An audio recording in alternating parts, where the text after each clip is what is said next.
दोस्तों, आज हम जानेंगे कि क्यों श्री कृष्ण ने अर्जुन के बेटे इरावन से की थी शादी, फिर मरने पर खूब रोए और क्यों दक्षिण भारत के किन्नर इरावन को पूजते हैं। नमस्कार दोस्तों, स्वागत है आपका हमारे चैनल दिव्यकथा में।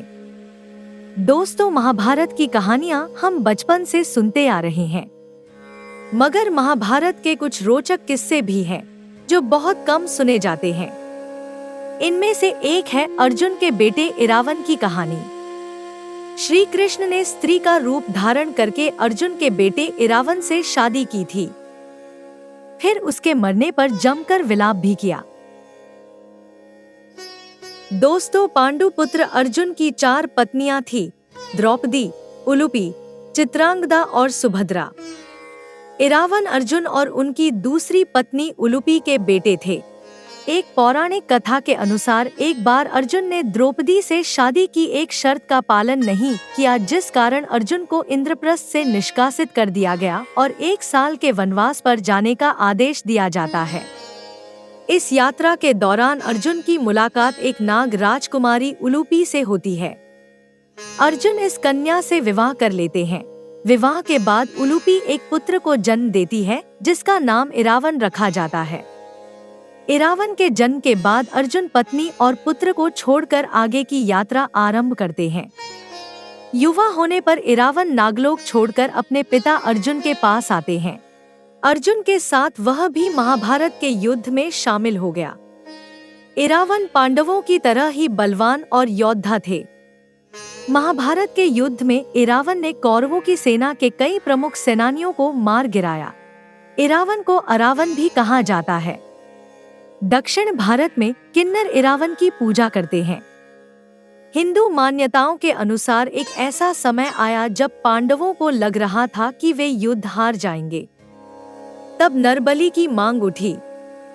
कहा गया कि अगर किसी राजपुत्र की बलि दी जाए तो पांडव ये युद्ध जीत जाएंगे। तब ये सवाल उठा कि आखिर खुद की बलि कौन देगा। कहा जाता है कि अर्जुन के पुत्र इरावन उस समय आगे आए और उन्होंने खुद की बलि देने की इच्छा जताई। इरावन की श्री कृष्ण से शादी। इरावन अपनी बलि देने के लिए तो राजी हो गए, लेकिन उन्होंने एक शर्त रख दी। इरावन ने कहा कि वे अविवाहित नहीं मरना चाहते। तब फिर सवाल उठा कि इस समय में इरावन से कौन सी लड़की शादी करेगी। कौन बाप एक ऐसे आदमी को अपनी बेटी देना चाहेगा जिसकी मौत होने वाली हो।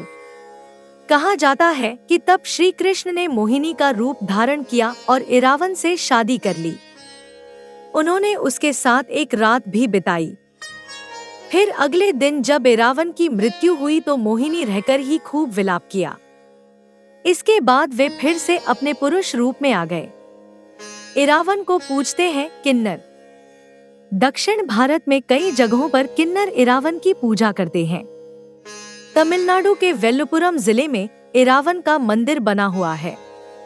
किन्नर साल में एक बार इरावन से विवाह करते हैं। अगले दिन अपने मंगलसूत्र, चूड़ियां समेत अन्य गहने तोड़कर इरावन की मौत का विलाप करते हैं। तो दोस्तों, ये जानकारी आपको कैसी लगी, कमेंट करके जरूर बताएं। अगर आप इस विषय में कुछ और जानते हो तो वो भी जरूर बताएं और ऐसी ही अद्भुत जानकारियों के लिए जुड़े रहे हमारे चैनल दिव्यकथा से। जय श्री कृष्ण।